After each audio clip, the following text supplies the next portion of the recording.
First, I want to thank my speakers, our speakers today for coming from far and near to be here with us at FIU, and for sharing your practice, your creativity, and your ideas with us today. Next, I want to thank Dr. Rich Olson, who could not be here this evening. He is the principal investigator on the grant that is behind this event, Commons for Justice, Race, Risk, and Resilience.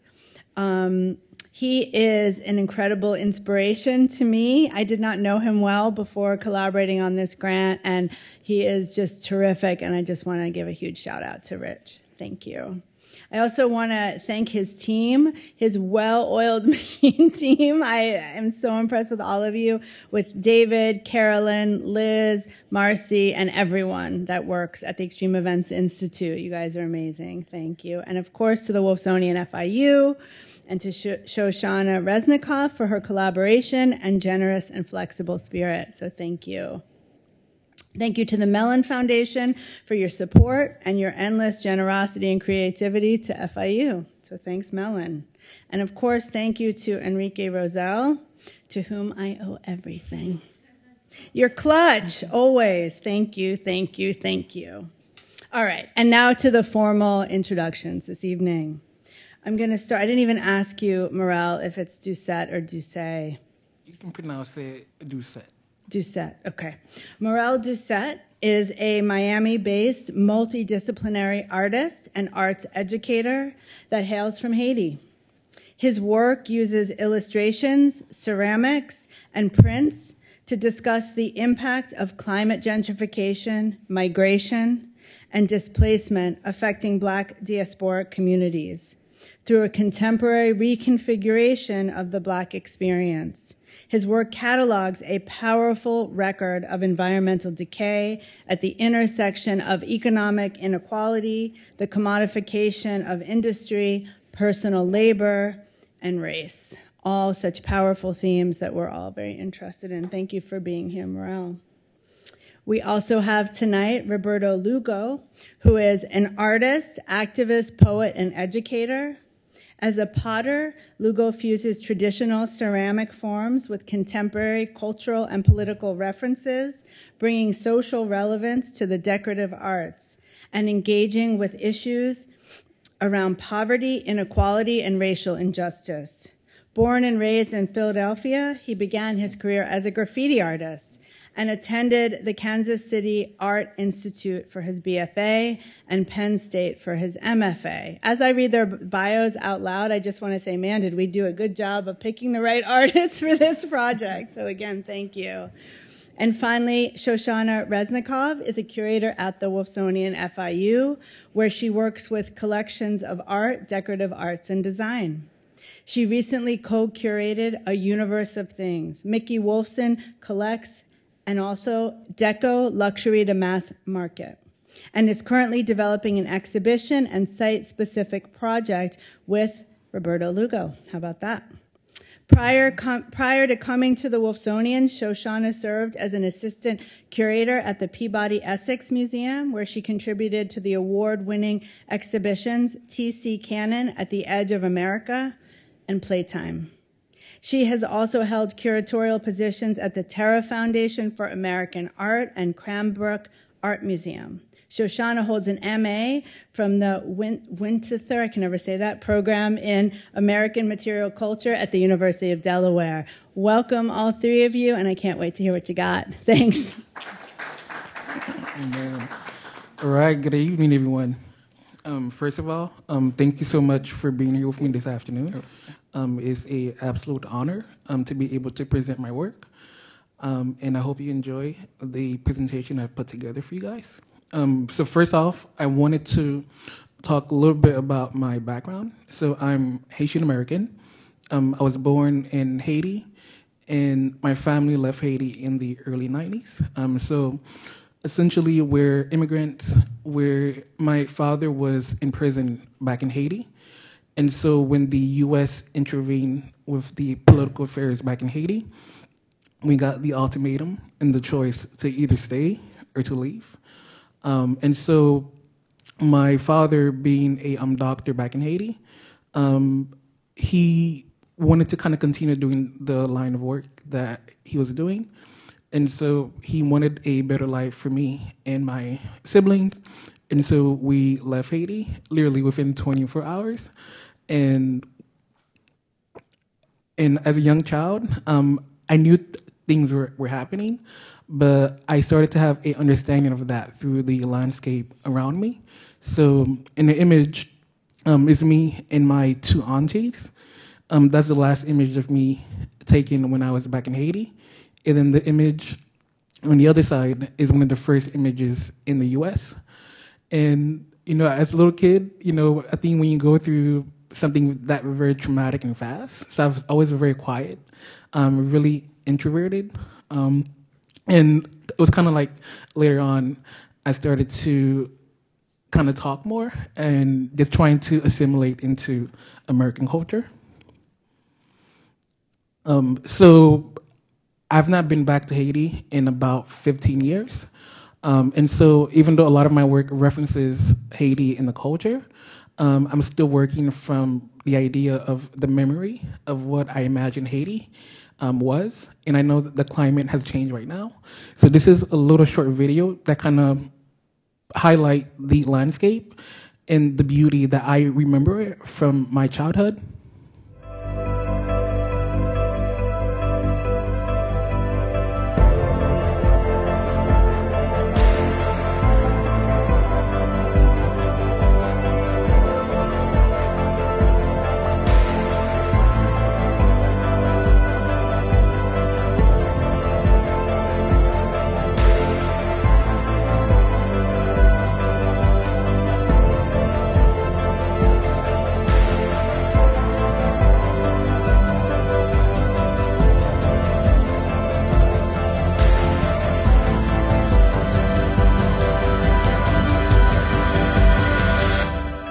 He is obviously not an Olympic swimmer. He is not a professional rock climber. He's not trying to establish a new record. He's just having fun.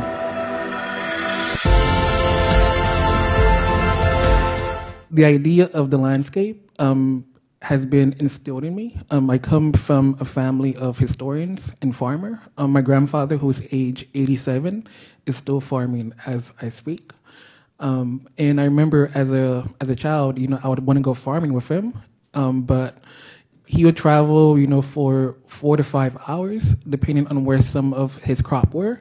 So, I was too small to keep up with him. So he was trying to find different excuses of why I shouldn't go with him. And so the image in the bottom is one of the farms that he has back in Haiti, where he was farming, I believe, collard greens. And so throughout growing up, landscape has been a big facet of my work. The landscape, I've come to understand, like season, time, and just growing up here in South Florida, seeing it change from the 90s and growing up now in the 2000s, Florida and Miami is very different from what I remember it as a child. Just a little bit about my background. So I grew up, pretty much here in South Florida, went through the magnet school system, and then ultimately I left Miami and went to school in Baltimore, Maryland. I went to school thinking that I was going to be an illustrator, and I did 3 years as an illustration major. During my first semester of junior year of college, I had the worst experience in my academic time, where it was a teacher was not the best teacher, and essentially he was one of the gatekeepers for the world of illustration. And so I went to my advisor and I told my advisor, if this professor was a reflection of the industry, then I wanted nothing to do with it. And so I changed my major my second semester of junior year. And so I was always working with ceramic throughout my time in college, but it was kind of like a secondary love. And so when I changed my major, I still graduated within 4 years because I was always doing 18, 21 credit semesters.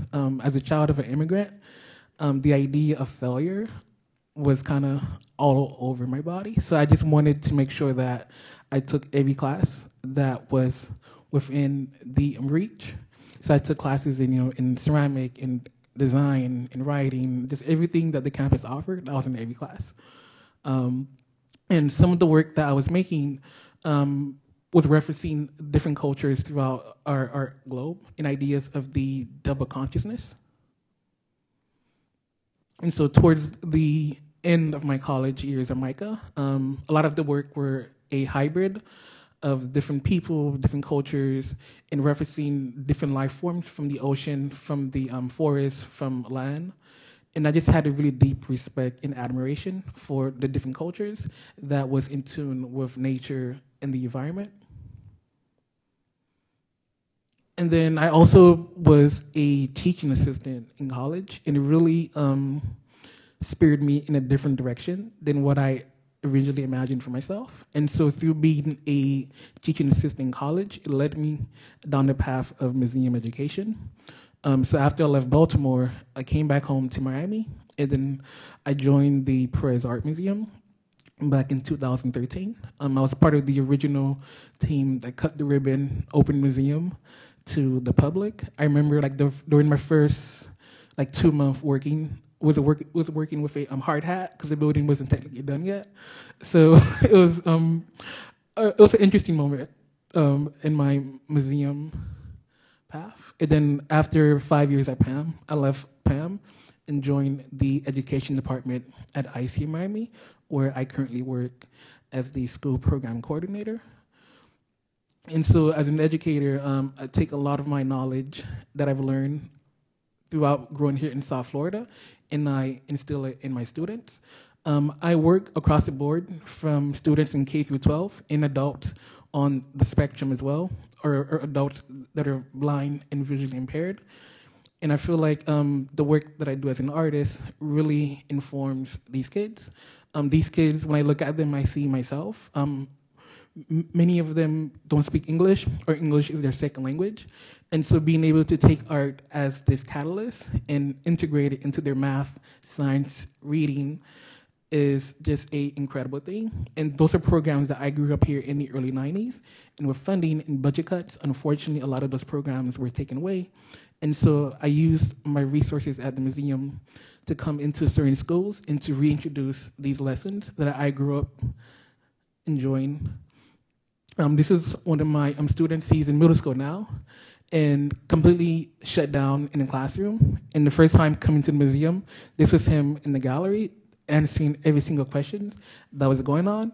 And the principal was completely blown away, because this is a student that was problematic in the classroom, doesn't talk. And the fact that he was operating and answering questions in the museum this way, it really showed the impact of the program was having on students. And so just a little bit of my work after I left college. So right after, I started, this is around the Trayvon Martin time, where I started making work about the fragility of blackness and how that connects back to the fragility of coral reef in the ocean. So this is a video I'm going to show that shows a little bit behind the scenes of that work. Oh, it didn't play.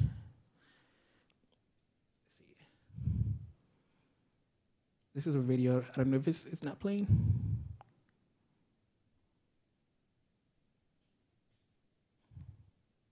All right, it didn't play. It's all right. So essentially, can the back play the video?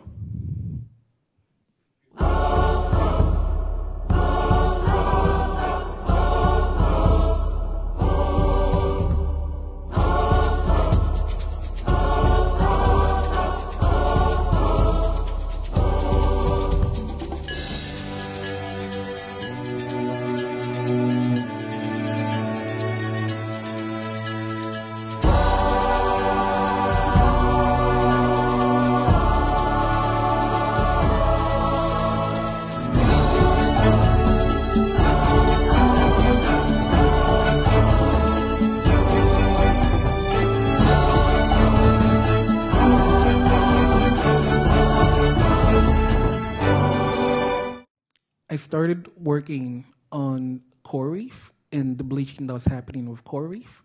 But more specifically, I was looking at coral reef underneath the microscope and analyzing the structures that these coral reef were making. And then I was juxtaposing the fragility of the coral reef with how I navigate the world as a Black man. How our life is just so fragile, is labor intensive. This body of work took about a year to produce. Those are over 20 forms as part of this body of work. And then the pieces were all white, and so I reimagined different colors for the surface of the work that I was making. And so these colors are like my reimagined forms of these coral reef as I try to preserve them. And then in that same kind of line of exploration, I started to explore the color brown. This is a work called The Brown Menagerie, and the work came as a result of me studying the color brown, where there was a study done in South America where they gave about 1,000 kids a box of crayon, and each kid was told to go up to the crayon box and pick their favorite color from it.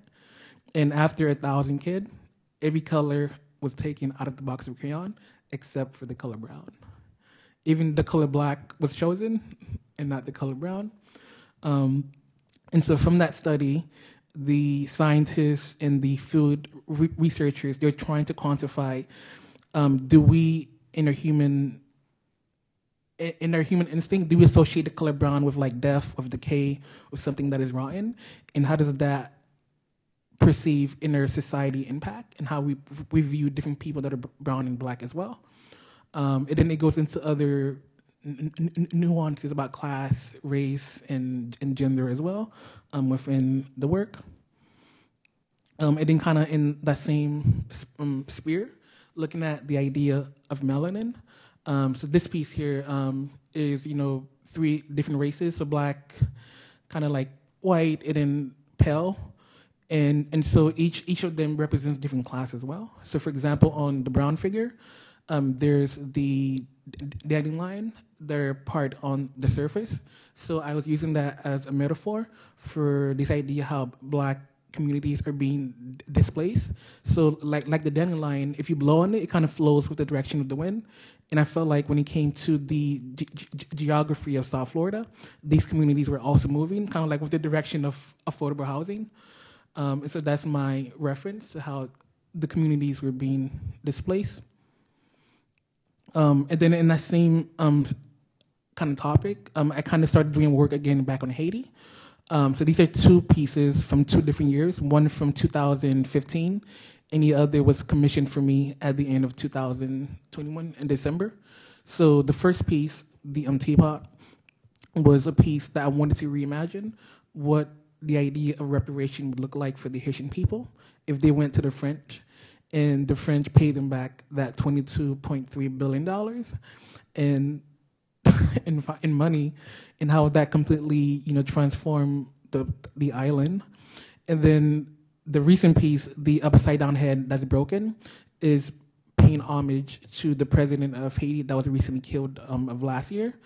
And so for me, it's kind of like I juxtapose them together because I made 2 works from completely like 6 years apart from each other, and how the topic is still relevant, it's still going on right now. Like right now, Haiti does not have a leading kind of government for it, so it's really sad. And then I want to talk a little bit about the idea of porcelain. So I use a lot of porcelain within the work that I make. Ceramic, as a medium, it holds a really unique place in our human history. When you think about the shards that are left behind from different cultures, a lot of our human history are understood because of ceramic. We're able to study the dietary of certain societies. We can understand the medicine that they make, the food that they ate, based on the residue that's left behind inside of these pots. And so I always say ceramic is human history. And porcelain holds a unique place because it's one of those few materials that had monetary value. At a certain point, it had the same weight. Like porcelain at a certain point was like almost like gold. So people, without seeing that I'm rich, if you went to their home, they would have a piece of porcelain on the mantle. So it was a symbol of status. And so I use porcelain to elevate a lot of the work that I make with nature as well. I'll come back to that one. So I kind of want to move to this part over here, where over the past 5 years, I've been taking a deep study into what is going on here in South Florida with the blue-green algae, with the red tides, and how it's been affecting our coastlines. We know under our former governor, Rick Scott, what the policies were. And so you guys are pretty familiar with the Everglades. Essentially, it's a river of grass. And this is an important ecosystem to our entire state.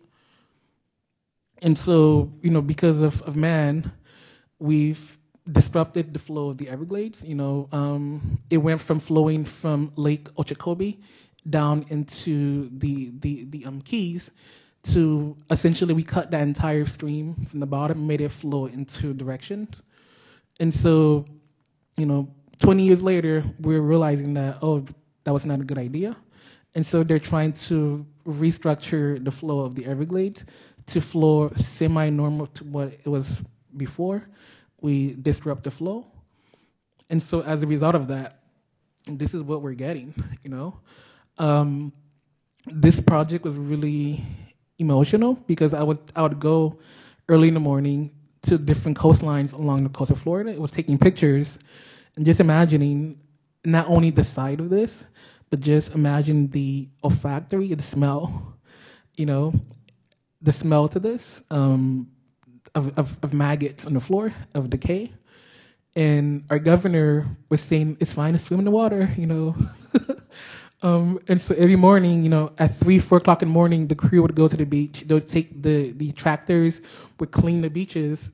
And so by 7, 8 o'clock, the beaches were pristine. But if you were there 4 hours before, this is what the beach would look like. And this continued. And this is around 2016, 17. At the peak of it, it was really, really bad. And even there's one picture that I found where a whale shark washed up on the beach as well. And so kind of going back to porcelain, I started making these work in porcelain to kind of pay homage to these dead that was washing up on the beach. And I wanted to elevate them as a status. And so this piece is called The Ocean Dances Over Sun-Budded Mountain. And so I use a lot of allegories to kind of tell stories of what is going on. And so I was able to take this begin commission, and I did a piece December of last year for Facebook, where I did a piece that kind of paid homage to all the marine life that passed away in the last couple years from that. And then these are some articles, that I've saved over the years of what is happening with climate change. Right now, here in South Florida, I think Key West, Key Largo, those regions are going to be are the first one where people are starting to leave, where the past hurricanes in the past have completely eradicated some housing along the coastline. So the idea of time has been really prevalent within the work that I'm making. This is a piece called Clockwork I made in 2015, where I'm using the metaphorical clock for the passing of time. And in the middle of it, there's a figure, and the eyes are completely blind. And there's all this change, destruction that's happening within the cycle of the work. And there's more things, we see, for those of you that live in downtown Miami, when it rains, the streets are completely flooded. So right now, it's not a matter of if, it's when. When do we reach that point where we cannot go back? Where no matter what we do, we can't build a seawall, there's nothing that can help us to a certain point. And then some other allegories. This is called A Drink in a Sonnet to the Last Barrier Reef. And then this is a quote that, let me see if it comes up right there. Oh, I can't read it. Let's see what it says. It's right here. So it's easier to imagine a world without. Yeah. So this image here is, oh man, just look at it. So if you see, she's holding a Louis Vuitton, and she's in knee deep water, and so so she's willing to save this product and complete like this, like it's okay with the water at that level, as long as the bag is safe. She's fine with it. So I just find like this weird allegory, like this irony in it, and I feel like this is what we're destined to become at a certain point. It's like we can save the shoes, the nails, the makeup, and then as long as we're underwater, it's fine. And then this is another video, but let me see if it plays. How do you tell a woman that raising a black son isn't some type of inside joke, crafted by God and some white man? Can you prove to me that they are not in heaven snickering at the soul of a single-parent mother, dressing her son up for graduation, hoping he can make it across the stage, down the aisle, or off the balcony quick enough to not be caught in his skin at the wrong time? I've touched the bellies of women who aborted more black boys than thrown overboard slaves who will look you in the eyes like a bluebird awakening from a holocaust and whisper, I am just afraid to raise a black son. So the video is part of a body of work that I'm still working on right now, where I've been going in different black and brown communities here in South Florida, and I'm gathering the flora and fauna from each neighborhood, and I'm also documenting the residents of this neighborhood.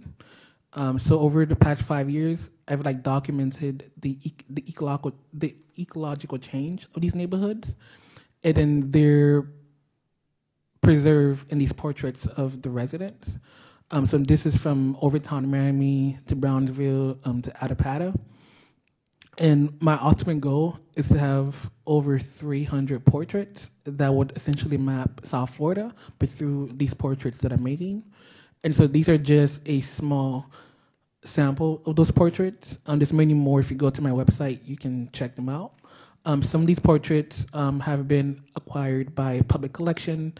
2 of them up here was recently purchased by the museum in North Miami, and 1 of them is going to Venice up here as well. So for me, it's been really incredible just watching the project from South Florida and how it just expanded, and now it's going to another side of the world. And these are other portraits in that same series as well. This one, the flora and fauna, is from Miami Beach. And this piece kind of directly talks about how black and brown people at a certain point weren't allowed to really go to the beach. Or if they did go to the beach, they had to have some kind of work passport to work on the beach.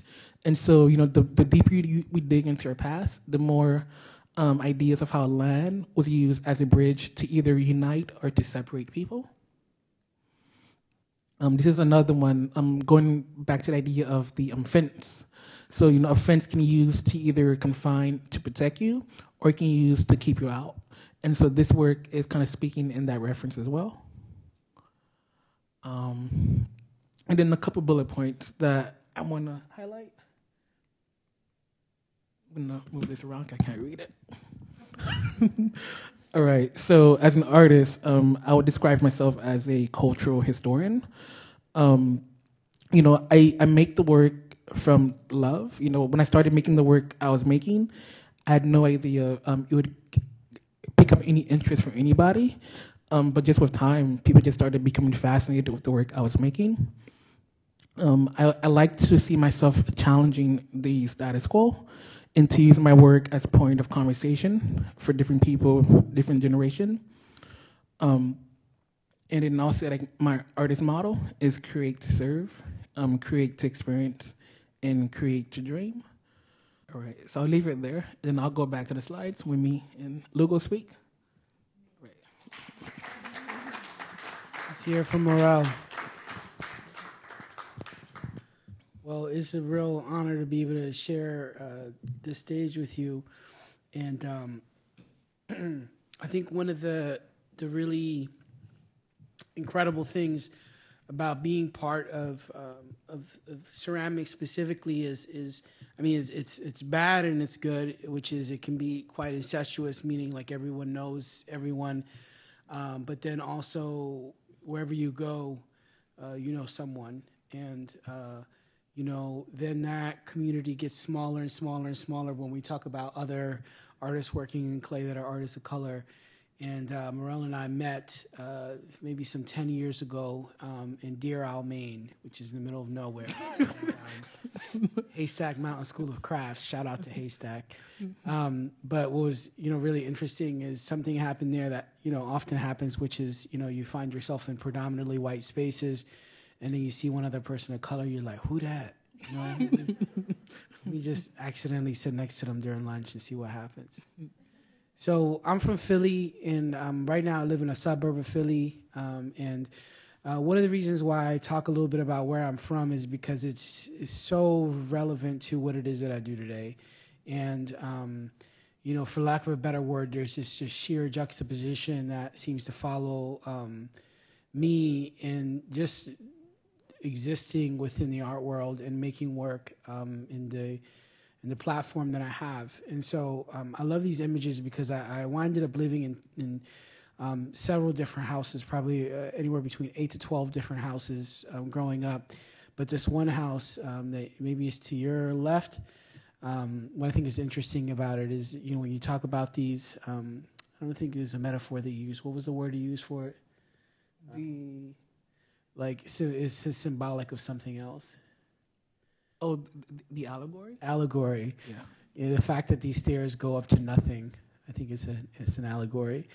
And, you know, I started making art at the age of 25.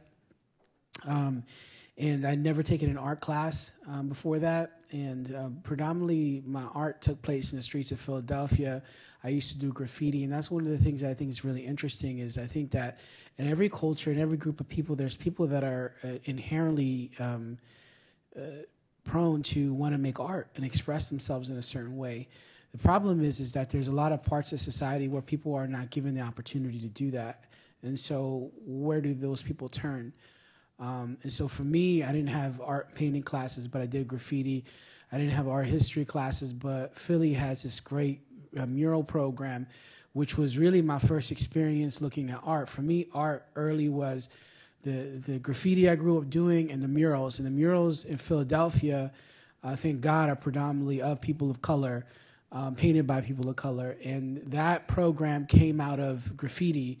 So the Anti-Graffiti Network was started to, you know, they noticed how beautiful the things people were painting. And they said, well, why don't we give them jobs? Why don't we fund this and figure out what we can make out of it? So as I mentioned, I didn't start making art until I was 25. And one of the things that I noticed was one of the reasons why I initially even ended up taking an art class was because I lived in Philly and I saw myself going on the wrong path. I got 57 first cousins, and most of the men wind up incarcerated. And most of my friends were incarcerated. You know, I come from as hood of a neighborhood as you can come from. And, you know, one of the first things that happened in high school, my first day of high school, our teacher handed us a textbook and just said, write down word for word what's in here. So if anybody looks in this room, it looks like you're doing something. So I winded up moving to Seminole, I winded up moving to Florida, and I winded up taking a class at Seminole Community College. And at the time, I was like, well, what do I take? I don't want to have to write a paper. I don't want people to know where I'm from, you know. So I said I'll take an art class because then, you know, I used to do graffiti, and it'll be my way to introduce myself to other people. And immediately when I sat down on the potter's wheel, it felt wrong. It felt like I'm not supposed to be here. It felt like someone's going to tap me on my shoulder. It was the first time I'd ever been in class with a majority white people. And in so many ways, like years later, I kind of feel like it was like my study in ethnography, like figuring out, you know, like American culture and what that meant. Because I would like look around and I would see all these people making teapots, and I was like, just how much tea are white people drinking, you know? Like, it was curious to me, right? So one of the things that happened in undergraduate is I was in my wife was in a critique, and she had a picture of me, and one of the people in the class said, this doesn't look like what you're saying. This just looks like some Mexican gangster, you know. And this is the point where I had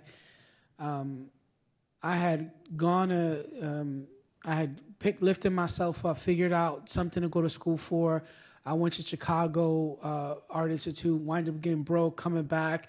I wound up making my portfolio in my parents' kitchen, you know, just throwing pots at nighttime. And I used to actually like lift up a whole barrel kiln and move the stove out and then plug in my kiln. One time I actually injured myself lifting up the kiln, and I woke up, and it took me about 6 months to recover from that. But it took everything, and then I finally get to school, and this is how people see me. And then I said to myself, like, no matter what you do, like, it doesn't matter how you represent yourself. I was trying to fit in. I was trying to do all these things to assimilate, and people are just always going to see you as different. And I can't help. Like, one of the things that I thought was really interesting is when I first met my wife, you know, she was into like emo music, and I was into hip hop, and so it was just very different.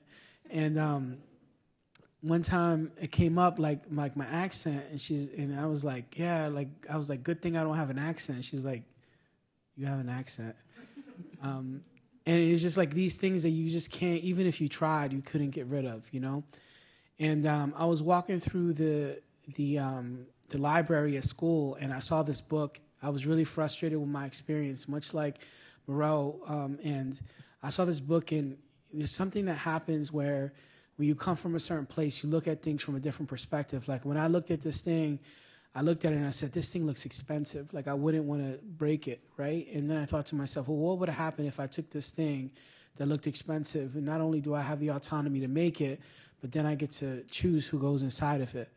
So I put a portrait of myself on it. This was kind of like the biggest, excuse me, but this is the biggest fuck you to, you know, everyone at my school, because no matter what I did, I couldn't fit in. And I was thinking to myself, like, I'm going to put my face in a place that doesn't belong. I'm going to do whatever it takes to be present in this place. Also, my background, you know, really relates to how I approach art making, not only as a maker, but I also feel a sort of responsibility as an artist to pay it forward. Because one of the reasons why I use a lot of civil rights leaders in my work is because I think a lot of times we're so accustomed to like YouTube culture or something where you do something, you get an immediate response, you protest, and then some law changes. But in reality, the things that we're doing today aren't going to take effect for another 30 years. And the work that they did is why I get to go to college for something like art. And I realized that early on, I was trying to make work for people that come from where I do. And I realized, like, if you're worried about food, you're not worried about what you're eating it out of, right? And so I don't want to gentrify my own culture and say, y'all need this. Look at this great thing I learned how to do. You know, you really need this. So one of the things I decided to do is just to start setting up my pottery wheel on the street and just seeing what would happen. And, you know, it's really interesting because every time I set it up, it's a whole different experience. Sometimes it's just me sitting there and people walking, being really suspicious of what the hell is happening. Like, why is this, you know, person throwing in the street? What is this thing? Because, you know, most people from where I'm from haven't seen somebody throw on the potter's wheel. I mean, I haven't done a survey, but I don't think that that's happened. And especially someone that looks like them, someone that's from there. But through this process, I've taught people who I just saw dealing drugs. I've taught people who are known sex workers. I've taught groups of children, just any and everyone, you know, who's interested in it. And the idea behind this is like, how many obstacles are there for you being able to take a class in art? You think about it. I mean, like, to be able to take a class at FIU, what do you have to do? I mean, you have to go and get a high school degree or a GED, right? You have to take a test. You have to show up. You have to pay the money. You have to figure out how to get a loan. I mean, all those things, every last one of those things I just mentioned is a barrier, right? An obstacle, and an additional obstacle is somebody who already comes from a place where just all these things are a challenge. Some of this work, if you'd like to see more of my work, there's a feature on CBS Sunday Morning that I did that shows me working with people on the street. You're welcome to check that out. And as I continue to develop this series of work, I wound up going to graduate school, and there's these really interesting moments that, like, when you think introspectively, about experiences that you have, you start to realize like the actual effects. I think a lot of times when people think racism, they think it takes place with somebody calling you a name, you know. But like racism is just these really subtle things that happen all the time that completely change your experience and then remind you. Because like when I'm looking out, I have two eyes, right? I see all of you. I don't see myself. So it's so easy to forget that I might not appear white to you, right? And so I don't know that until you remind me of it by the way you treat me. And so one time my friend Margaret, who's white and she's from Oklahoma, she had this bandana she would wear all the time, you know, and I just thought Margaret was so freaking rad. She is really rad. And I was walking out in the street and, you know, I had a bandana because like when I throw in pottery, I sweat a lot from my head, which I know I should probably get checked out, but it's a thing. And I noticed one time it was just me and this other person walking down the street, and it is a, you know, grown man too. It wasn't like, you know, somebody who maybe is just afraid of me because of my gender. But they looked at me and then they walked across the street, and then they crossed back across the street once they got past me. I was like, I'm not a very intimidating person. I'm 5'7", you know, like what's going on here? I realized, oh, I'm wearing a bandana. You think I'm a gangster in State College, Pennsylvania, the middle of nowhere, you know? And the realization that like no matter what you do, just the subtle things like me wearing a bandana is so different than my friend Margaret wearing a bandana, right? Those things that we don't think about that happen every single day. So I made this series based off of the Bloods and the Crips where I would wear a bandana myself and put it on a pot, and then I have a white person wear a bandana the way that they would and put it on a pot and make people sort of confront their own stereotypes. During graduate school is these things that you like, as I mentioned, you can't even foretell what's going to happen in terms of like how your background is going to come up in your experience. And I came to a realization why so few people of color wind up going to school for art. I think first is pragmatism. I think a lot of times when most of us go to school, it's first generation, so we tend to like get jobs where we know somebody else, like nursing, you know, something where I know I can immediately get a job in. And, you know, art might seem frivolous. And at some point, I winded up getting myself in graduate school. My brother was incarcerated. And when he was locked up, it was just like this thing that happened, this like torment of thinking about the same person that you used to sleep with every single night, you used to share all your meals with. How is it that they winded up in prison, which is really where I was supposed to be? Like, odds are so much better that I would either be dead or in prison than I would become a potter. You know, it's incredible how different our experiences are. And so I started to make this work because I was sculpting a self-portrait, and I realized it was actually a portrait of my brother. And I made another one, and I made this series where you know, our heads are just saucers for the excess of society. Whatever they want to give us, whatever is left over is what we get. Kind of like trickle down economics. So, you know, a lot of times if you look at my work in a broad way, you might say, okay, well, if I were to explain his work, he puts people of color on pottery. Like that's probably the way that some people who, if they don't look into why or the purpose of these things. So I don't generally feature black men who've been killed by police on pottery. But one of the things that I was thinking about was this was around the time of Freddie Gray, and I was thinking about when Freddie Gray died, all of a sudden we weren't talking about other people who had died, right? And it's just almost like a news cycle. Like you hear about these things, people protest them, you feel good about yourself, and then you go home. And I was thinking to myself, ceramics is something that lasts thousands of years, just like Morel was talking about. This is how we know about cultures in the past, what people were eating. And so, you know, in many ways, I'm following a tradition of talking about what's actually happening today. And so in many ways, by documenting these people, I'm thinking about how to make it so that these names don't get forgotten, these people aren't forgotten, and we don't revisit the same things. One of the really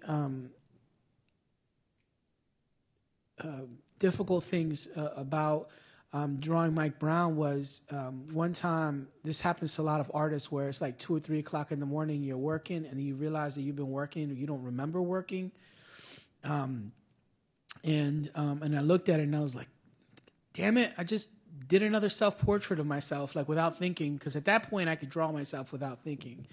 And then I realized that it's just because I have a graduation photo that looks so similar to this photo of Mike Brown. If you just take the outline, if you just put the outline on it, our noses and our eyes and the way we position our head.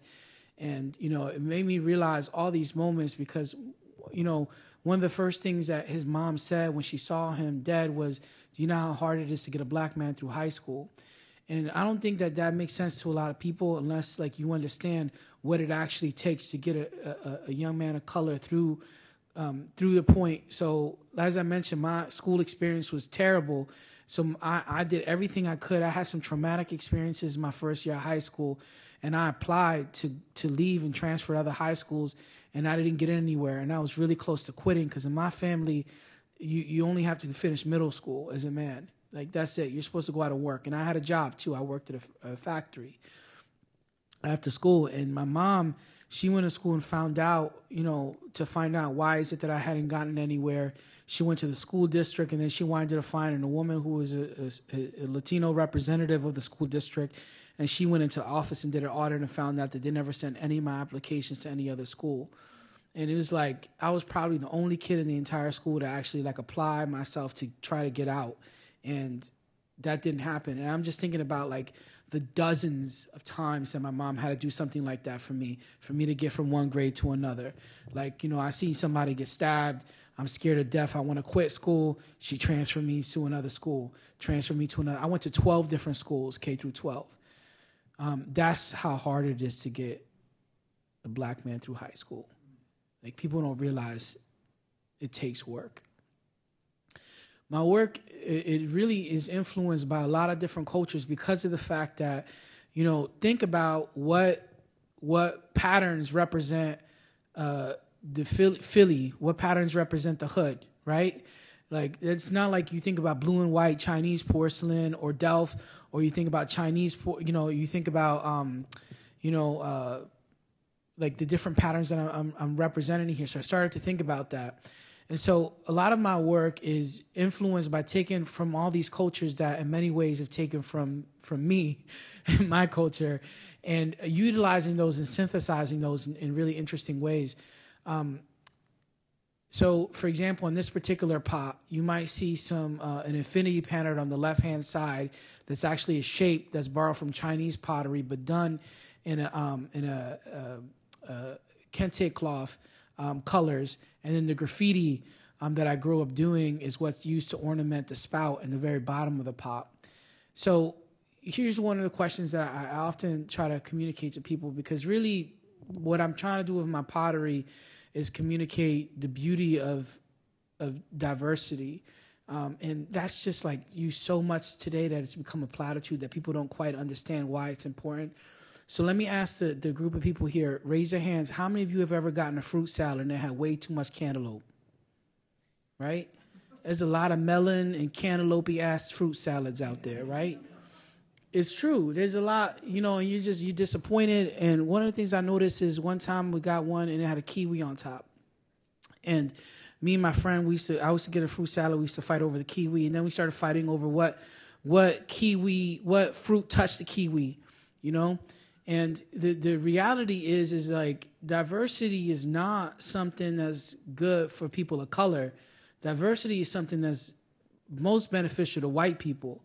Diversity is something that's beneficial to everybody, because the more diverse a community you live in, the more distinct and unique you become. The more that what you're saying, people are actually listening because it's different than their experience. They're actually interested. And one of the things is that you wind up having a community of people that have different strengths, different experiences, and can lift each other up. So everybody benefits from that. So in my work, what I'm trying to do a lot of times is synthesize these different cultures so that you understand how these things work to benefit one another, and so it's like a visual representation of that. I also look a lot at history, in particular decorative arts history, which is probably in part why I've gotten to work so extensively with museums. I'm kind of a pottery nerd in terms of looking at this, and I'm really interested in historic objects. So it just winds up being something that I'm just drawn to. So the piece on, I believe the piece on your right is the centennial vase, which was made for the 1876 World's Fair, which was used to describe 100 years of America. So it had all these innovations like the iron and the telephone, and and then also this really great relief of the nice and tidy experience that indigenous people had with the colonists. That was so nice. Just a shake of hands is all that happened. And so looking at that history, and then how do I use that as a framework? So a framework of 100 years for a particular subject matter. So the piece on the left is at the Brooklyn Museum, and this is a century of Brooklyn. The piece on that is documented more farther away is the Scarab vase, the 1,000-hour vase. It was originally made by Adelaide Alsop Robineau, and it was at the time it was really one of the most influential pots ever made. And the piece on the right is the Roach vase, and it's going to be actually on Sotheby's at the end of this month. Thinking about what patterns represent where I'm from. Well, sneakers. Well, the Coogee sweater that Biggie wore. What faces represent where I'm from? Who is it that's come from here? Basquiat. What is this relationship between the things that we do already collect, the things that we're interested in? How do I get young people to be as interested in pottery as they are in sneakers? Well, these are some sneakers that I made, and they're made from my actual canvas, which is cut apart and hand sewed together to create these Air Jordan 4s. And then the tongue and the aglet is ceramic. These shoes are $3,500. We sold 30 of them. This piece is called the Diggable Underground, and it is currently on view at the Met. There's a period room called Before Yesterday We Could Fly. And one of the things I want to explain to y'all, too, is there's a lot of qualities that come from coming where I do. One of them is humility. And at some point, one of the curators, who's Hannah Beekler, who's also the set designer for Black Panther and won an Oscar was nominated for an Oscar for that. It was the curator, and they had a lot of designers try to design the main image for this exhibition. I mean, this is at the Met. It's going to be there for 2 years. It's a period room. It's a very important opportunity. And she asked me to do it. And what I did was I went and I hired a team of designers. I gave them all these ideas and had them come to me. Then I presented them to the Met. And at the end, I can kind of tell, like, you're in a meeting with people and they're like, oh, that's great. That's awesome. You're like, what do you really think? They're like, well, we were hoping it was going to be something more like, like what you do. And I was like, okay. So that weekend, I literally, in between changing diapers and, watching reruns, I drew this image on the right in an hour, and it's currently in the front of the Metropolitan Museum of Art. It's amazing because the fact that, like, even after all these years, I still don't trust myself. I still don't believe in myself. I still don't think the things that I have are a gift. And in many ways, I owe a lot of my career to that. The fact that I don't get cocky, the fact that I don't think that, I'm a gift to the world helps me to be able to constantly be hungry and be working towards progressing in my art. As I mentioned earlier, this idea of trying to figure out how to make work, this idea of accessibility, right? So it's a difficult one because, as I mentioned, like, I come from a place of poverty, and so how do I engage with people that come from where I do? And one of the interesting things about art is I think a lot of times people think the only way to interact with art is to own it, right? I mean, it's such a colonist form of thinking. Like, I have to own this thing. That's the only way that I'm involved. But and for me, it's through representation, not through just me being an artist working is a form of representation. But then also the people and the things that I represent within that are also a form of representation. So I decided to think about this brand, Village Potter, and how I'm actually a very traditional artist, in that I have a pottery studio. I have a staff of 12 people, and I have people who paint pots. I have people who who do this. I have people who do that. And we're looking at all the potteries today when we're looking through the collection. That's how people have done it for the last 300 years. And so what are the things that we make? It's all based off of figuring out how to use these tropes, these systems that already exist, these objects that people already have in their home, but do it with a sensibility of representing where it is that I'm from. So these are L-train butter dishes. These are bookends. Even in the bookends, they're chubby little nuggy nugs. These are my kids. These are clothes that I designed. If you checked out my pants today, there's pants that I designed. And then I'm also thinking about the cup. The cup is probably the most sold object in ceramics. It is the most sold and traded object in ceramics. But I'm thinking about it the same way you think about sneakers. Every month comes out a new one. And that way, even if you've had the last 5, you're still interested in getting the next one. These are my rings. These are my bags. So these bags are made again. I'm paint a flat canvas. And I have a friend in New York City who cuts it apart and hand sews these bags. These are ceramic hats. The one on the left with me was an Elle decor.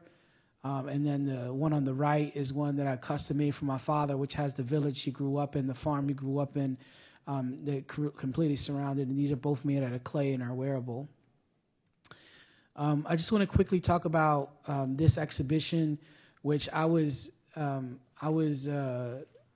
given this grant to be able to look through the collection at Penn, University of Pennsylvania, and curate. And one of the things that I found is they had a collection of almost 6,000 objects, and I lie to you not, at least 90% of them were paintings of white men painted by white men. So what do I do with that? Really, it was begging for me to make an exhibition of my own work in relationship to that. So as soon as you go into this first room, it's the same color as Independence Hall in Philly, and it has all these portraits of white presidents, like, just your who you expect, all the normal crew, George Washington, Abe Lincoln, Ben Franklin, other assorted white guys, and they're all in these gold frames. And you go in, and as you go in, you see this portrait of Ben Franklin. On the other side is my father. And this is called Two Philadelphias, because on this side is the Philadelphia people come to visit, and the other side is the Philadelphia that I grew up in. This is the inside of the Afrofuturistic period room, where my piece is featured in the middle. And on the other side of it, Harriet Tubman is Erykah Badu. And one of the greatest things that's happened is she's a collector of my work. She bought, out of those sneakers, she bought 6 pairs of those. And she's awesome. This is a project I'm currently working on, which is a 20-foot tall pot that's going to be a DJ booth. So if you have a chance, if you're in Jersey, come May, you can come and walk inside of one of my pots. And this is all going to be decorated by me with scaffolding and, a lot of help. This is a mural that I designed of Black Thought of the Roots that's going to come up in May. So this is officially going to be a permanent mural in the city of Philadelphia. And if you can't tell who that is, it's Sonia Sanchez on one side and Amiri Baraka on the other. And this was made in consultation with Black Thought, so I got to work with him on this project, which is really cool. And the last one I'm going to show, mind you, this is not even close to the final design. It's a sketch I did on my iPad so we can apply for a grant. But the reason why I'm in town is because I'm going to be working on a project with the Wolfsonian where I get to paint a mural on the side of it, and then we're working on an exhibition on the very top floor with Shoshana over here. So the last thing I want to leave you with, just like Morel, it's so interesting. I'm very excited about being able to engage in a conversation, but how we both decided to leave off, it's such a form of generosity that you wanted to explain to people who you are as an artist and leave them with something. And I actually wrote a poem that's very similar. And one of the things that's really interesting too, quickly, is I wrote this. These are the 10 these are the 10 things I've learned. I also wrote the 10 POC commandments. But for years, people had been telling me to listen to Hamilton, and I was like, I don't know, this is popular. I don't like things that are popular. And I didn't realize the reason they were telling me that because he also did something influenced by Biggie's 10 crack commandments.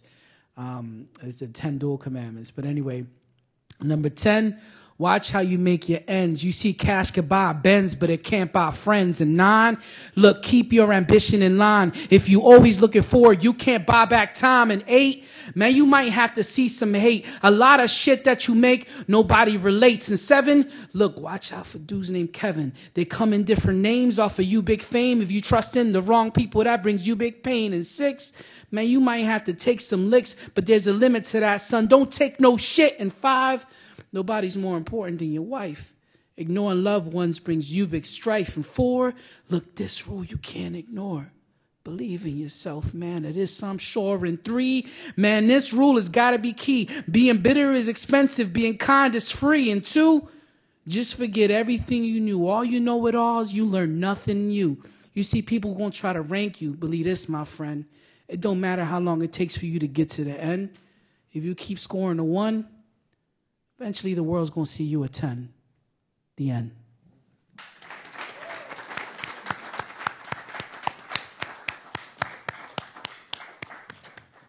I got to take a selfie with you, though. Can everyone hear me? Can you hear me? Yeah? No? Now? We look good, y'all. All right, well, I'll just do this. Okay. So, great. So I think we're going to have some Q&A. Yeah, so I am very scared to follow that because I am not nearly as, I feel like I'm I told you you had to rap the whole thing. No, I don't. And Check, more check. importantly, I just I think sent you videos. Okay, everyone can hear me? Great.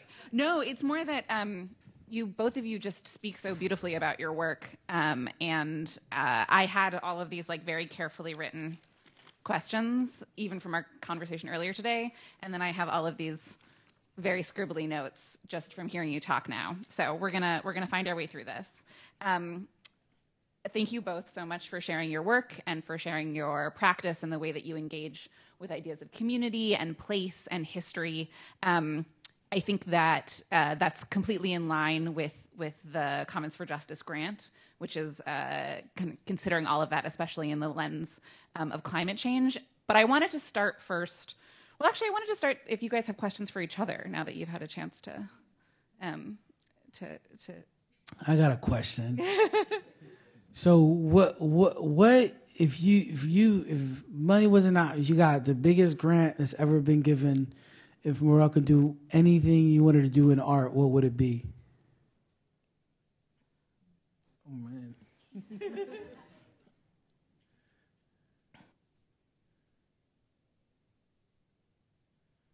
We can come back to it if you want. Yeah. 'Cause for me, it'd be I'd buy a farm out in the middle of nowhere. I'd have a kiln. I'd have a chicken named Rob, an alpaca named Sal. He'd be a Salpaca. And, I'd bake bread and invite people to come and make pottery with me. I just sometimes I want to share that because, like, I think is what I like, what my taste is as an artist, as a consumer, is so different than what it is that I make as a maker. But then also, even my dreams and aspirations are different than what people might assume. So I think is a really important question because I'm curious. I always think about what's Morel, like maybe I might not, hopefully I'll live another 20 years, but if it doesn't, 20. I'm just curious as to what your work's going to look like in the future because I feel like it's limitless, you know. You know what? I'm not really sure. But one thing that I've always dreamt about is like an underwater museum. You know? How many of y'all will go to that? See what I'm saying? Done. Oh, wow. Yeah, so like a underwater museum where people not only get to experience what is going on firsthand, but also maybe having a way to contribute towards the restoration of what is going on in the entire ocean, from the coral reef to maybe like making fishes out in the ocean. Because really, like right now, you know, coming from a family of historians, when I look at the history of the family, the history of the Haitian people, and seeing how history just keeps repeating itself again, like this constant cycle that never ends. So really, if it was a way to, like, if money wasn't an issue, like, I would produce something that has like a global impact, where it's not, where it lives beyond me, it lives beyond a state, a country, where it's like a global contribution, where every country, every human being can contribute towards that. That's great. And just a quick note for I don't know whether you're starting, whether you've been doing whatever you've been doing for a long time. I think that's a very important question for all of you to ask yourself. Like if money wasn't a thing, if you weren't limited, what would you do? Because it sounds like a platitude, but that's what's driven me my whole career, is not thinking about what I'm supposed to do or what are the limitations of my field. That's why people constantly ask me, like, how did you get this? How do you get that? And like, I don't apply to the same things you apply to. I don't think in the same way you think. I think to myself, I could do, like, if I've gotten to the point where I've gotten and got myself to school for art and got through that process, there's nothing that's going to stop me, because there's no precedent, right? So, think to yourself, with if you can take away all the moments where people told you you can't do something, right? Even if they literally didn't tell you that, but told you in other words, like when you're little and people tell you could be anything you want, then they spend the rest of your life telling you can't, So just chew on that. Well, that's actually a really great transition to my first question. Thinking, Rob, about the future and 20 years, what you're doing from 20 years from now. One thing, there's so much that unites your work, even though they I think are like fundamentally also quite different. And one thing that I see as a through line is this engagement with time. Morel, you're interested in the what happens to the landscape, what happens to the coral reef, what happens to the environment over this period of time of kind of human interaction and human interference. And of course, you're also thinking about kind of the time that's elapsed since your family left Haiti. Mm-hmm. And Rob, your work really, to my mind, collapses space and time, right? You are putting these figures, faces on pots, like you said, in conversation with each other across space and time. Colin Kaepernick and John Brown, right? There's this engagement with the passage of time and also the way in which these people are outside of it in the issues that they're addressing. And I'm just wondering, how do you see? First of all, am I reading this correctly? Am I seeing this in the way that you intend it to be seen? And also, how do you see your work continuing to engage with the passage of time, the moment we're in now, and then as the climate continues to be challenged and undermined, in your case, Morel and Rob, as you kind of continue to engage with social justice? What's the role of time in the creation of your work? Well, I literally wrote that down, and I'm going to use that for my artist statement. No, I mean that. It's so, this is why it's so important, y'all, to engage with people that is in work in a different way that you do. The idea of collapsing time and space is not, I never really thought of myself as a time traveler, but in many ways, like today, we were spending most of our day looking at work from the 20s and 30s, and it looks like something you'd make today, and the propaganda is so relevant to today, like literally what's happening in the world. This kind of thing where what I guess sometimes I imagine is being able to like go back to the 30s and take this portrait off and put this portrait on there, and now I kind of get to do that. I think one of the things that I think is so impressive about Morel's work is the fact that it's so selfless in so many ways. You're thinking about the world and what you leave behind and how to improve it, like not just like for people, but the physical world, the ocean, the reefs, how what we leave behind. And I think, like, for me, and I think, like, as an artist, I've grown comfortable with being lost in it. And one of the things that's really difficult about being an artist is it's like constantly about self, it's like you have to self-promote whether or not you want to or not. And, like, the little dream that I have about having a farm, it should be really easy, right? I mean, like, most white people, you tell them that, they're like, yeah, I can get a fucking farm. Yeah, shit, it's easy, right? But for me, it's like I got to get over $180,000 student debt. I got to do this. I got to do that just to get to myself to a point where I'm even, so then I can go into things. So I'm starting like 12 steps behind before I can get to that. So that's why it's a big dream. And so for me, one of the things I'm thinking about is, like, how do I make the work that I'm making irrelevant? That's really the goal at the end of the day. Because it's like, it'd be great if, I guess, like, a lot of people's goal is to be a famous artist, and in many ways I've reached that for myself. But then when I reached that, I'm like, well, that's never been the goal. And the goal is really so that there can be enough opportunity for people like me, so that, like, me doing what I'm doing isn't a juxtaposition or isn't jarring, no pun intended. It's just sort of like run-of-the-mill artwork, because there's so many Puerto Ricans putting people of color on pots that nobody can tell where it started.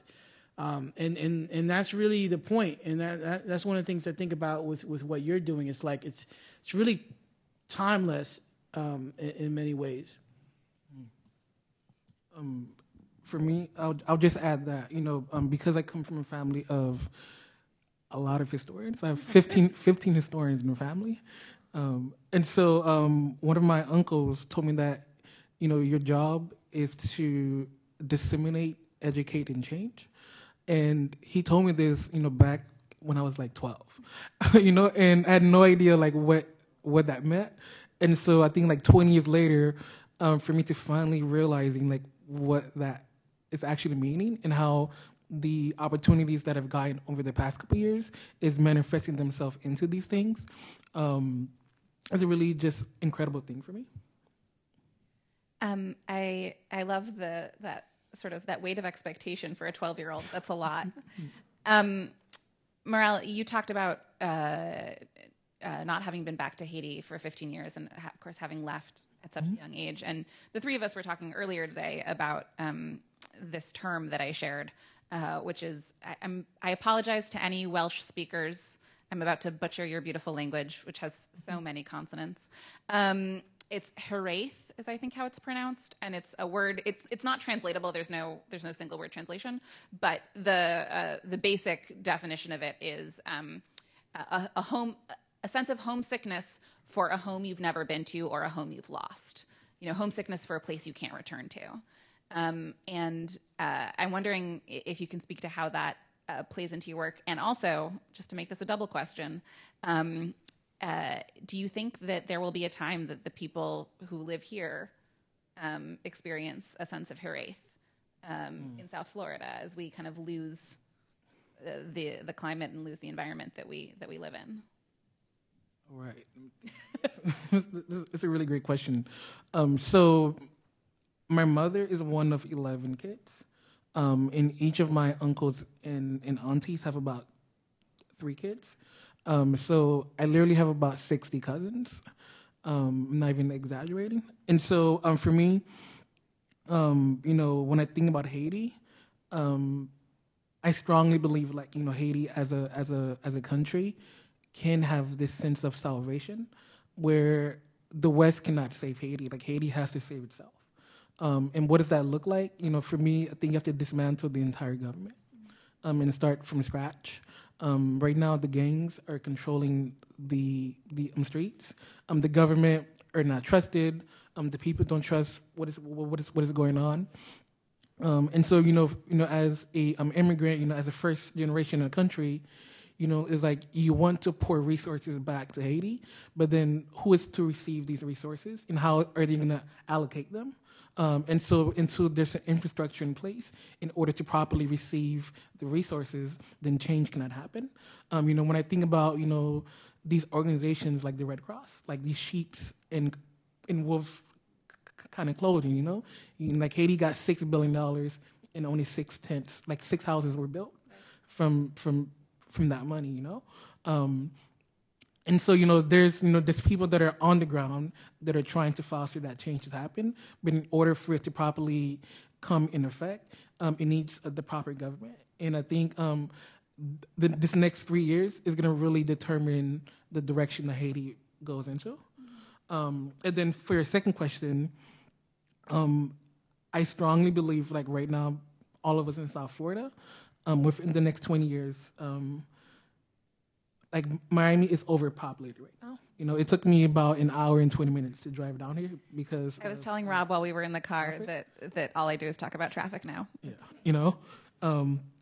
and so I think as what is going on the entire globe, the ice sheets are melting, seawater rise is real. The king tide, there's like octopus swimming in the streets now. And so for me, when it comes to this idea of climate change, it's not like if, like it's when. Like when is this gonna happen? When are we gonna lose the beach? In the early beginning of my work, I had a lot of issues because there's certain developers that did not want the work I was working on kind of public. And so a lot of the work I was doing was self-funded. I couldn't find a grant to support the work. And if I did, somebody would shut the project down because it was either controversial. I had friends that were scientists working at the Frost Museum and were unable to complete their field research because the developer that funded the science museum did not want to support the project, And so, I think right now, like I've seen, I guess, success with the work that I'm making, but a lot of people don't realize that, there was a lot of sacrifice in the very beginning in order to get to the stage where I am now. And so I truly make the work because I'm deeply invested and really strongly believe that I'm documenting like this changing landscape, and we're going to get to a point where we can't change it, we can't fix it.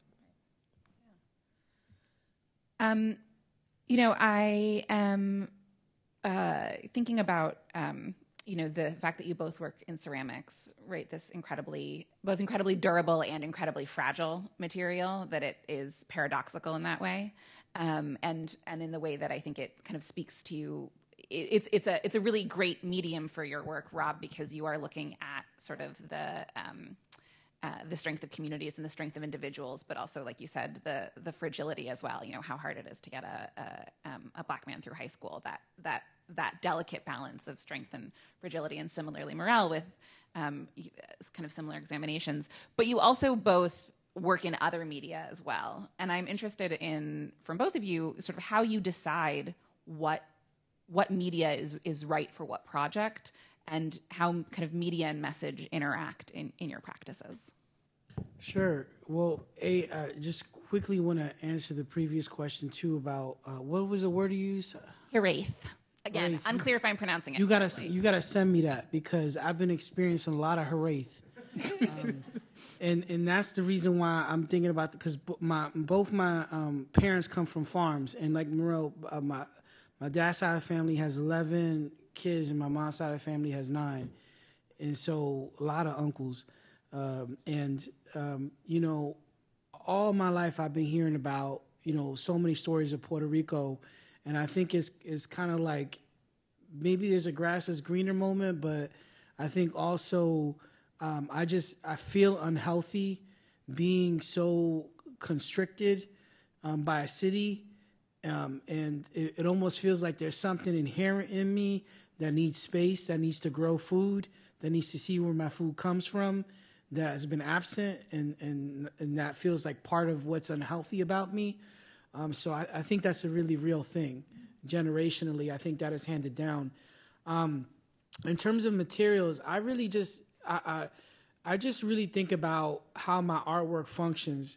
Like I make even when I'm not trying to I make functional pottery. Like even if it's not to eat and drink out of. Like my teapots are $5,000 now. Like people aren't going to buy them and drink tea out of them. You know what I mean? Like maybe some people will, but you can also eat off of a painting. Technically, right? So so for me, one of the things I think about is like functionality, like these things are archival, right? So you can use them for that purpose. These things have a history, so I can use that history for this purpose. And so when I use something like sneakers, I'm thinking about how to reach a certain segment of culture that I have yet to be able to reach, because there's no cultural connection that already exists between the people that I come from in pottery. There's a history of my ancestry, in pottery, thinking about Tainos, thinking about, Portuguese, thinking about Africa, thinking about like all these places where, that make up what a Puerto Rican is. But I haven't had that. So, and then the other thing is like, I'm trying to break through in areas where there has not been enough of an intersection between craft and hip hop, craft and, the American urban experience. And when I say urban, I'm really talking specifically about like poor Black and brown neighborhoods like the one I grew up in. Like, people just use urban to describe any person of color. A lot of people of color ain't from an urban area. I'm specifically from a place where, people talk about food deserts and things like that, places where you can't get real food. And I think to myself, like, there is so much culture. Like, it's not a cultural desert. Like, there's a language. There is, in society steals from it so much. Like, like the people who've profited from hip hop mostly are not people of color. People who've profited from sneakers, like, you think who made sneakers really, really popular in the way that Michael Jordan, right? I mean, he's made some money, but like everybody else made more money off of that, right? And so the point is like we have our own culture, and we're almost like portrayed out there like we don't have a culture, but in reality, it's a culture that so many people have stolen and used to represent and like make money off of, and then at the same time stealing the credit for that. Even rock and roll. Like I could just go on and on and on and on, and for me, one of the things that I'm thinking about is like how to get people to be able to see their greatness, how to get people to see that like there is a relationship between Erykah Badu and Harriet Tubman, right? There's these relationships that people don't think about because of the fact that like the things that they're doing are so innovative and unique and distinct and contributing that you don't have to be somebody who takes people from the South and frees them from slavery to be able to do something with your life. You know what I mean? You can do it as a potter, you can do it as a singer, you can do it, and there's so many different ways that we do it, but that we don't get credit for. I don't know how to touch up on that. So for me, as I mentioned during the presentation, the best vehicle I've found to connect with my audience is allegory. People don't read, students don't read, adults don't read. And so what I've done as an artist is I've found ways to take information that I think is important and finding different modes or vehicles to disseminate that information. So rather it's through ceramic, it's through drawing, it's through video, film. I'm just open to all different forms of conversation, pretty much. Yeah, it's all fundamentally about communication. Can I ask a question about that too? Because I find that really interesting because, like most people are going to see your work through a form of a picture, right? And what you just said is really honest, which is like I think a lot of people don't like sit down and read a whole book anymore. We kind of just like read whatever somebody posts underneath the picture on Instagram. And that's, some of y'all, like Johnny, I know you read a lot. By default, yeah. I just think that's really, really intelligent is that you're using the systems that people do take information on and summarizing it and categorizing the way that they do understand and do take in that information. Mm-hmm. Like one thing that I find, with my work, I always call it a double-edged sword, where I essentially entice the viewer with beauty, and then I remind them of how they're complacent of the dying environment. And so, through my work, I found that's been one of the strongest modes of communication. And so I just invite the viewer, and ultimately, I have my own message in the work that I'm making. But if somebody want to walk away from it and say that's a pretty piece, then that's fine with me as well. So I want to educate the viewer, but it's up to the viewer to want to inform and take that information as well. That's a great transition to the opening this conversation up to all of you, if anyone has any questions.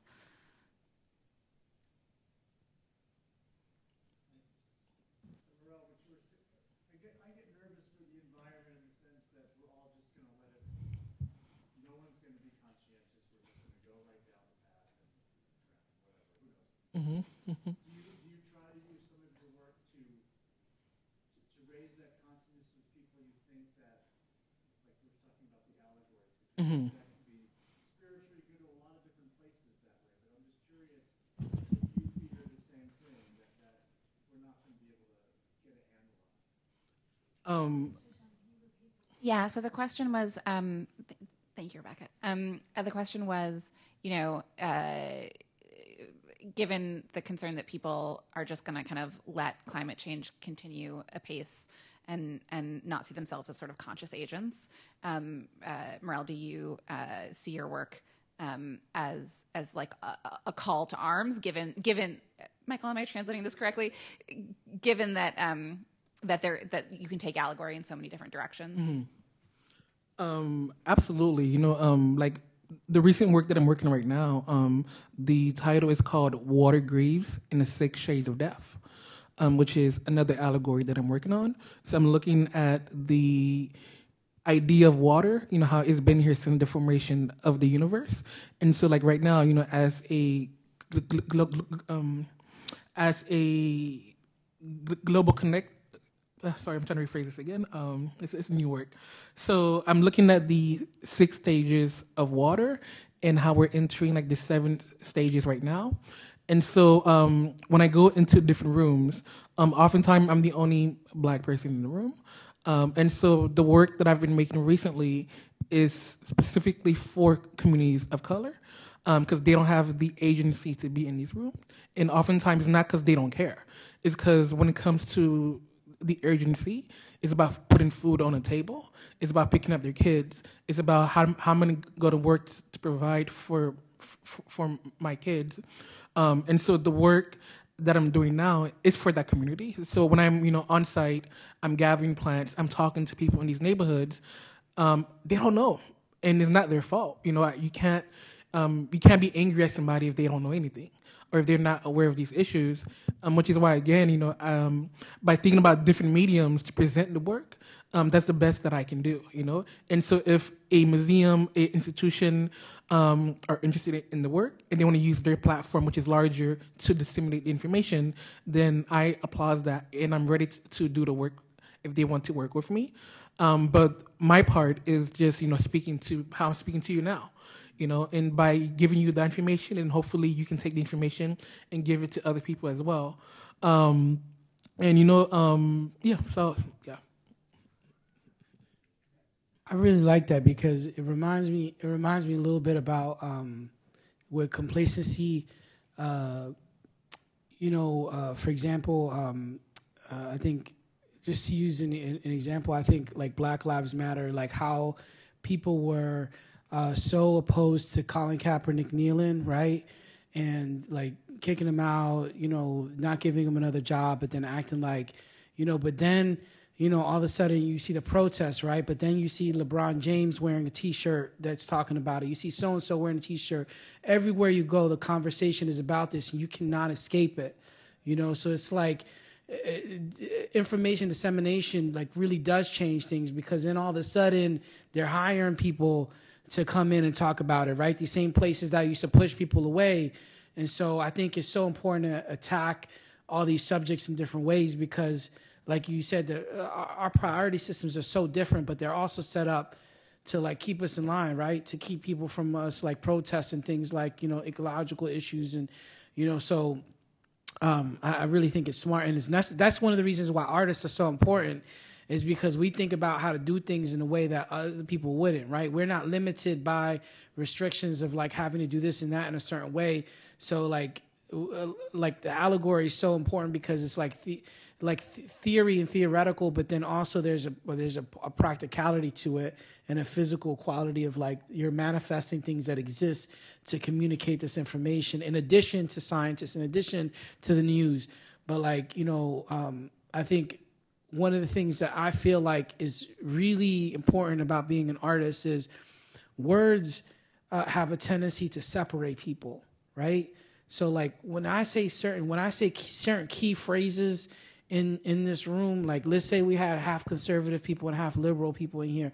If I bring up a certain subject and I say it with words, don't matter what I'm going to say. After that, you're on one side or the other because of what you've been taught thus far and how you believe into that subject. Art works differently because if I communicate like poverty through art, right?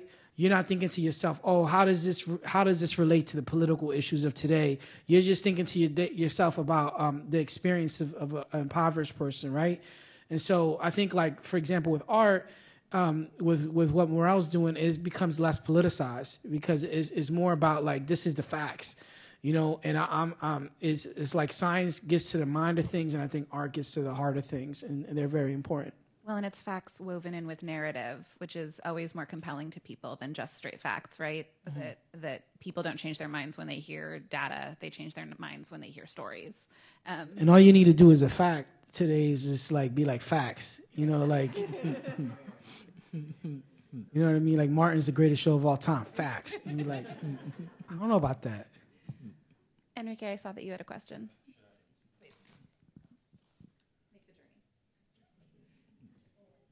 If you want, I can pass it around after. Hello. This has been really, really great. You both kind of talked about a specific subject, kind of about, you know, being an immigrant or coming from somewhere else and growing up as an immigrant and having this relationship with your parents and your family around art and kind of like growing up and like you mentioned, kind of always being told that you can do anything, but then as you grow up being told that you can't really do everything, but you can't do that, right? So I'm just curious. I'd love to hear about your experience growing up and like pursuing the arts and like your relationship with your family now and like how they view your art now that you've reached like this level of success, right?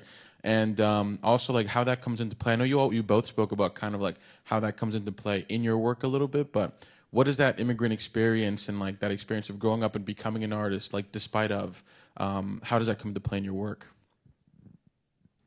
Yeah, I mean, I can talk about that really quickly because one of the things is my work has been so personal for a long time. It was really uncomfortable. And so much so that like it was stifling, you know, like you're only given one experience in life, you know, and then you got to make art and then, you know, you don't got to make art, but you wind up making art and it's just like you can't really make it about anything else. So at first it was kind of like, why you telling people that we was poor? You know, like why you telling people that we're from the ghetto? Like why are you talking about Louis being in jail? Like, you know, all those things are, but then after a while, like they see how it affects people and they see, and that's the thing that changes, right? Is like when they actually see how the things that you're doing are representing them in the best way possible, which is like the reality, but then looking and saying, and then look what we did with that. You know what I mean? Like that's how badass we are. It's like we came from that and we're killing it, you know. And then that has transitioned to my family actually being a big part of my work. So my cups every month, I send all of my cups when I make them to Florida, and my father makes boxes, wooden boxes for each one of my cups, and my sister decorates and screen prints them. And that is like giving everybody an income. And then my mom, I'm trying to get her to like make clothes because she's, you know, she knows how to make clothes, but, you know, that'll give her some money too. But it's like, you think to yourself, my dad used to grow up fixing houses, right, for other people. He used to go up doing this. He knows how to work with wood, right? Like, why can't he put 4 pieces of wood together and make a box? Now he's like super proud of it, sending me pictures all the time. And my sister's got her own business now, like on top of everything else she does. So I think it manifests itself in really interesting ways, and having access to the arts, I think, really makes a huge difference. I got one of those boxes. So for me, you know, I grew up here in South Florida. Growing up in the 90s, it was not popular to be Haitian. And I remember in the early part of my youth, I tried very hard to assimilate into American culture. And for me, I was never Haitian enough. I was never black enough. And I remember I got to a point where I mastered like code switching, where on the phone I could change my voice, I could sound like this white man on the phone. But then and it got me through the door. But then when I got through that door, they're looking at me, that friend is like, who the hell are you? That's not who I talk to on the phone. And so if you're kind of like just thinking about it, I realized that instead of playing all these different hats or all these different masks, I just gotta show up as me. And so to be an artist, was very unusual in the actual family. Like I had like doctors, nurses in the family, but I'm like the pure like artist in the entire family. And like my mom didn't understand it, but she just knew that it made me happy. And she said that, listen, if you decide to pursue this, you have my support. I just want to make sure that you're okay. And so which is why when I went to college, I was just the go-getter, the overachiever. 18 credit semesters, 21 credit semesters.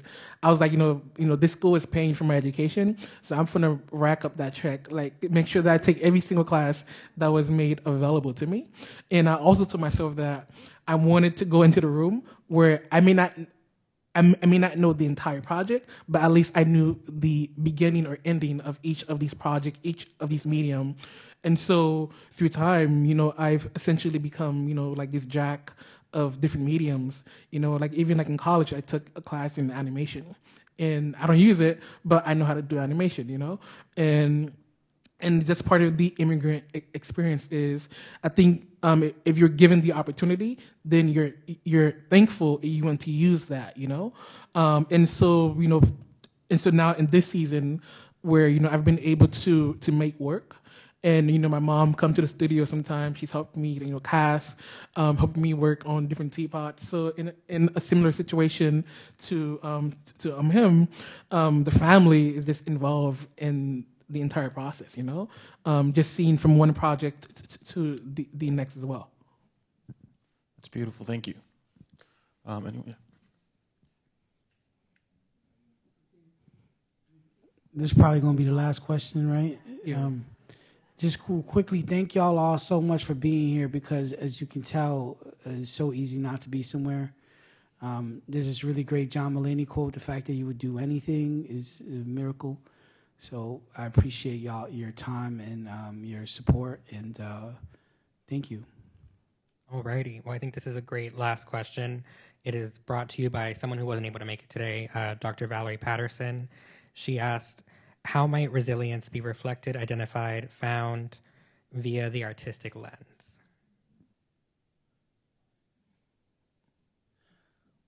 I wish she was here, because I'd have a brilliant answer. But I think art is resilient in its nature, because of the fact that like it's so hard to be able to make art. It's like it comes last. It's like you got a grocery list, and there's a thing you really want that's at the end, but you gotta get your eggs, you gotta get your milk first, and so we always come last. And so that just being able to make art amongst all the obstacles, I think, is a form of resilience. And then also choosing to make art about things that you might not be able to make a living off of, I think is resilience. And so I think inherently in the process is a form. Regardless of what avenue you take, because I think as society we need to value the arts more. And I would say in a similar facet, to be an artist is an act of defiance. It's to be an artist is also political. I think every artist to a certain extent is making art that's in that facet, whether they realize it or not. And as artists, I think once you recognize that power, there's really nothing that you can't do. I've had friends who've made work, and it's it's at the Met, it's at the MoMA, and they were making the work, because from the love of it. It was not making it to become in this museum, but through time, through research, and different people experiencing the work, it's found in different homes. And so I think as artists, that's ultimately what we're looking for, is we have a different point of view in how we navigate different parts of the world. And the work, it goes into different avenues, different communities as well. So whether it's in a museum, it's in a gallery, it's through conversation. Just the fact of being an artist, it brings people together, it brings community together, and that's ultimately what is art.